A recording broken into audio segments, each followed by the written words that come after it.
Assalomu alaykum hurmatli obunachilar, sog'misizlar, esomisizlar. Bugungi beradigan yana informatsiyalarim bu yana mastopatiyaga qaytamiz, chunki ko'p savollarda, ko'p kommentlarda mastopatiya to'g'risida ma'lumot bering, tuzalib ketadimi yoki butunlay tuzalib ketmaydimi deb.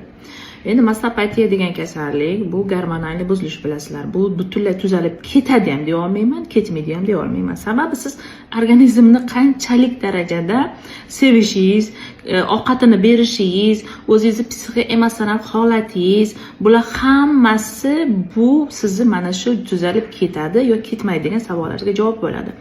Chunki bizning organizmda 70 trilliondan ortiq mayda kletkalar bor. Ya'ni sizdagi bor, mana shu miyazdagi bor informatsiya o'sha mayda hujayrada ham bor.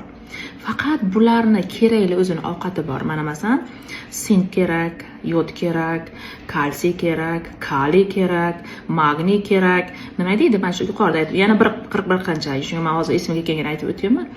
Bular o'sha kerakli ovqatini yegandan keyin sizga yaxshi ishlab boradi.